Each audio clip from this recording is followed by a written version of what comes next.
Good morning, students. How are you?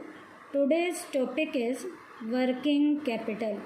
बेटा पहले वाले टॉपिक में मैंने आपको फिक्स्ड कैपिटल के बारे में बताया था। आज बेटा मैं आपको वर्किंग कैपिटल के बारे में बता रही हूँ। बेटा वर्किंग कैपिटल हमारी करंट एसेट्स में रोल प्ले करती है और वर्किंग कैपिटल में बेटा हमारा कैश इन हैंड आता है। डे टू डे के जितने भी हमारे एक्सपेंडिचर हैं वो हम वर्किंग कैपिटल से करते हैं। तो वर्किंग कैपिटल है क्या? It refers to the portion of capital invested in short term assets of a business. Business की शॉर्ट टर्म एसेट्स में जिस पैसे का यूज़ किया जाता है उसका जो पोर्शन होता है कि कितना हम यूज़ कर रहे हैं, जो शॉर्ट टर्म की एसेट्स में इन्वेस्ट किया जाता है। शॉर्ट टर्म की इन्वेस्टमेंट का मतलब है जैसे रोज़ रूटीन का खर्चा है, कोई रॉ मटेरियल हमने परचेज़ किया है, कोई हमने किराया भाड़ा दिया है, बिजली या पानी का कोई खर्चा हमने किया है, तो ये सारे के सारे हमारे शॉर्ट टर्म की एसेट के इन्वेस्टमेंट में आते हैं। और जिस कैपिटल का यूज़ शॉर्ट टर्म की एसेट्स में किया जाता है उसके इन्वेस्टमेंट में, उस कैपिटल को वर्किंग कैपिटल का नाम दिया जाता है। अब बेटा वर्किंग कैपिटल भी दो तरीके की होती है। एक होती है नेट वर्किंग कैपिटल और एक होती है हमारी gross working capital. Net working capital क्या है? Difference between current assets and current liability is called net working capital. बेटा करंट एसेट्स और करंट लाइबिलिटी के डिफरेंस को नेट वर्किंग कैपिटल का नाम देते हैं। और एक होती है बेटा ग्रॉस वर्किंग कैपिटल। नाम से ही पता चल रहा है ग्रॉस सकल एग्रीगेट ऑफ करंट एसेट्स।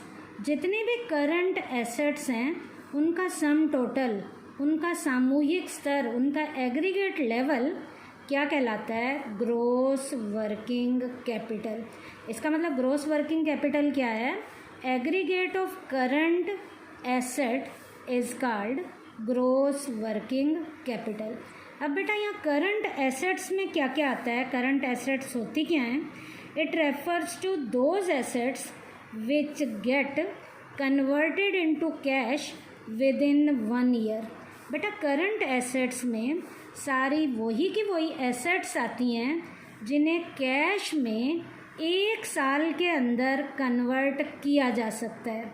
जिसे कैश में 1 साल के अंदर कन्वर्ट किया जाता है वो हमारी करंट एसेट्स होती हैं। और जिन्हें हम 1 साल के अंदर कैश में कन्वर्ट नहीं करते वो हमारी फिक्स्ड एसेट्स होती हैं। अब बेटा करंट एसेट्स में किन किन चीज़ों को इंक्लूड करेंगे, कौन कौन सी आइटम्स आएंगी? यहाँ पर हमारा जो आएगा कैश इन हैंड आएगा, मार्केटेबल सिक्योरिटीज़ आएंगी जितनी भी हैं, बिल रिसीवेबल हैं, डेटर्स हैं, फिनिश्ड गुड इन्वेंट्री है, वर्क इन प्रोग्रेस है, रॉ मटेरियल आ सकता है और प्रीपेड लेवल के एक्सपेंसेस आ सकते हैं। उसके बाद बेटा जो ये करंट एसेट्स है, इस करंट एसेट्स में हमारी जो वर्किंग कैपिटल है उसकी ज़रूरत किन पर्पसेस के लिए पड़ती है? तो अगला टॉपिक है working capital is needed for some purposes that are. वो पर्पस कौन कौन से हैं? पहला है पेमेंट ऑफ डेली एक्सपेंसेस, दूसरा है payment of current liabilities on time. और भी बहुत से खर्चे हो सकते हैं जैसे taking advance of cash discount, taking advance of favourable opportunities of the market या कॉन्टिन्यूटी इन प्रोडक्शन। बेटा इन सारे पर्पसेस के लिए हमें जो है वर्किंग कैपिटल की ज़रूरत पड़ती है। उसके बाद बेटा जैसे हमने फिक्स्ड कैपिटल पे अफेक्ट डालने वाले फैक्टर पढ़े थे, अब हम उसी तरह से ही वर्किंग कैपिटल पे अफेक्ट डालने वाले फैक्टर पढ़ेंगे। तो हमारा टॉपिक है factors affecting the requirement of working capital. इसमें पहला फैक्टर जो अपना अफेक्ट डाल रहा है उसका नाम है नेचर ऑफ बिजनेस। बेटा ये पॉइंट हमने फिक्स्ड कैपिटल में भी पढ़ा था, और ये पॉइंट हम वर्किंग कैपिटल में भी पढ़ रहे हैं, nature of business. The requirement of working capital depends on the nature of business. बेटा हमारे बिजनेस को वर्किंग कैपिटल कितनी चाहिए ये बिजनेस के नेचर पे भी डिपेंड करता है। मैं पहले भी बता चुकी हूँ, बिजनेस की नेचर दो तरीके की हो सकती है। एक होती है मैन्युफैक्चरिंग यूनिट, एक होती है ट्रेडिंग यूनिट। मैन्युफैक्चरिंग में हमें बनाना होता है और ट्रेडिंग में हमें बना बनाया लाकर बेचना है।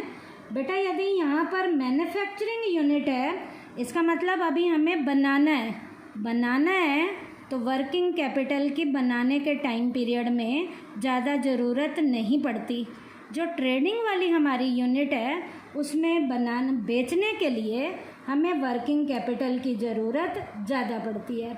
इसका मतलब मैन्युफैक्चरिंग में इतनी ज़्यादा ज़रूरत नहीं पड़ती, लेकिन ट्रेडिंग वाली यदि हमारी बिजनेस यूनिट है तो हमें यहाँ पर उसकी ज़रूरत ज़्यादा पड़ती है। उसके बाद बेटा हमारा स्केल ऑफ ऑपरेशन है कि हमारा ऑपरेशन करने का स्केल कैसा है, बिजनेस हमारा लार्ज स्केल का है या स्मॉल स्केल का है। There is direct link between the working capital and the scale of operation. बेटा स्केल ऑफ ऑपरेशन का हमारी वर्किंग कैपिटल के साथ डायरेक्ट लिंक है। इसका मतलब यदि हमारा स्केल बड़ा है, बिजनेस का पैमाना बहुत बड़ा है, तो वर्किंग कैपिटल की हमें ज़रूरत ज़्यादा है क्योंकि बिज़नेस बड़ा है। और यदि बिज़नेस का स्केल छोटा है, इसका मतलब छोटा बिज़नेस है, तो वर्किंग कैपिटल की ज़रूरत हमें ज़्यादा नहीं पड़ेगी, वर्किंग कैपिटल की हमें ज़रूरत कम पड़ेगी। उसके बाद बेटा हमारा है बिज़नेस साइकिल, कि बिज़नेस में साइकिल कैसे चल रहे हैं, दौर कैसा चल रहा है, तेज़ी का दौर है या मंदी का दौर है। The need for the working capital is affected by various stages of the business cycle. बेटा बिजनेस के साइकिल की जो अलग अलग स्टेजेस हैं, ये स्टेजेस भी बिजनेस में वर्किंग कैपिटल की रिक्वायरमेंट पे अपना अफेक्ट डालती हैं। जैसे बेटा मैंने एक डायग्राम के जरिए बिजनेस साइकिल बताया है। ऊपर देखो, सबसे पहले बूम टाइम पीरियड है, तेज़ी है, तेज़ी के बाद बेटा गिरावट आनी शुरू होती है, डिक्लाइनिंग टाइम पीरियड शुरू होता है, फिर डिप्रेशन आता है, मंदी आती है। डिप्रेशन से उभरने के लिए हम इन्वेस्टमेंट करते हैं और इन्वेस्टमेंट करेंगे तो धीरे धीरे वो तेज़ी आनी शुरू हो जाएगी और बूम का टाइम पीरियड आना शुरू हो जाएगा। इसका मतलब ये बिज़नेस का साइकिल जो है ये हमारी वर्किंग कैपिटल की रिक्वायरमेंट पे अफेक्ट डालता है। बेटा यहाँ पर मान लीजिए हमारा डिप्रेशन का टाइम पीरियड चल रहा है तो गुड्स की डिमांड जो है कम होनी शुरू हो जाती है। जब गुड्स की डिमांड कम होती है तो प्रोडक्शन भी कम होता है, सेल भी कम होती है, तो वर्किंग कैपिटल की ज़रूरत हमें कम पड़ेगी। लेकिन यदि बेटा तेज़ी का टाइम पीरियड चल रहा है, इसका मतलब डिमांड ज़्यादा है, प्रोडक्शन भी ज़्यादा होगा, सेल भी ज़्यादा होगी और वर्किंग कैपिटल की ज़रूरत हमें ज़्यादा पड़ेगी। इसका मतलब तेज़ी के टाइम पीरियड में वर्किंग कैपिटल की ज़रूरत ज़्यादा होती है और जो मंदी का टाइम पीरियड है उसमें वर्किंग कैपिटल की ज़रूरत कम होती है। उसके बाद बेटा सीजनल लेवल के जो फैक्टर हैं कि सीज़न कैसा चल रहा है, ये सीजनल फैक्टर भी हमारी वर्किंग कैपिटल पे अफेक्ट डालते हैं। Some goods are demanded throughout the year while others have seasonal demand. बेटा कुछ गुड्स ऐसी होती हैं जिनकी डिमांड सारे सीज़न में होती है और कुछ गुड्स ऐसी होती हैं जिनकी डिमांड जो है एक ख़ास सीज़न में ही होती है। Goods which have uniform demand the whole year, their production and sale are continuous. बेटा ऐसी गुड्स जिनकी डिमांड थ्रू आउट ईयर पड़ती है, इसका मतलब उसका प्रोडक्शन और सेल जो है कॉन्टीन्यूस लेवल पे चलता है। Consequently such enterprises need little working capital. On the other hand दूसरी तरफ some goods have seasonal demand, कुछ गुड्स ऐसी होती हैं जिनकी डिमांड सीजनल होती है, but the same are produce almost the whole year so that their supply is available readily when demanded। इसका मतलब उसकी सप्लाई तब होती है जब उसकी डिमांड होती है लेकिन बना के रख दिया जाता है। Such enterprises have to maintain large stock of raw material ऐसी गुड्स का रॉ मटेरियल का स्टॉक ज़्यादा मात्रा में हमें मेंटेन करके रखना पड़ता है and finished products and so they need large amount of working capital. अब इनको यहाँ पर जब स्टॉक करके रखना पड़ता है और लार्ज अमाउंट की हमें यहाँ पर वर्किंग कैपिटल की ज़रूरत पड़ती है। इसका मतलब जो गुड्स रोज़ रूटीन की है उनके लिए वर्किंग कैपिटल की ज़रूरत कम पड़ती है, और जो सीजनल है उनका स्टॉक करके रखना पड़ता है, बना के रखना पड़ता है, तो वर्किंग कैपिटल की ज़रूरत जो है वहाँ ज़्यादा पड़ती है। उसके बाद है बेटा प्रोडक्शन साइकिल हमारे कैसे चल रहे हैं। It means the time involved in converting raw material into finished products. बेटा रॉ मटेरियल को फिनिश्ड प्रोडक्ट में बनाने का, कन्वर्ट करने का टाइम पीरियड कितना लगता है? लंबा टाइम पीरियड लगता है या शॉर्ट टाइम पीरियड लगता है? बेटा यदि लंबा टाइम पीरियड लगता है, longer this period more will be the time for the capital remain block in raw material and semi manufactured product, then more working capital be needed.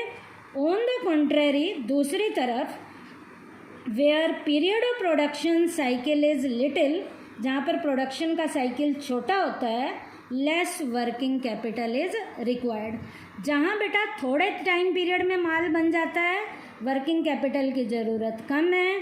जहाँ माल को बनाने में टाइम पीरियड ज़्यादा लगता है, वहाँ वर्किंग कैपिटल की ज़रूरत हमें ज़्यादा पड़ती है। उसके बाद है credit allow those enterprises which sell goods on cash payment basis little working capital. जहाँ पर रोज़ रूटीन का काम कैश बेसिस पे होता है, वहाँ वर्किंग कैपिटल की ज़रूरत कम पड़ती है। ऑन द कॉन्ट्रेरी, जहाँ पर कैश बेसिस पे काम नहीं होता, क्रेडिट बेसिस पे काम होता है, इसका मतलब वर्किंग कैपिटल की वहाँ ज़रूरत ज़्यादा पड़ेगी।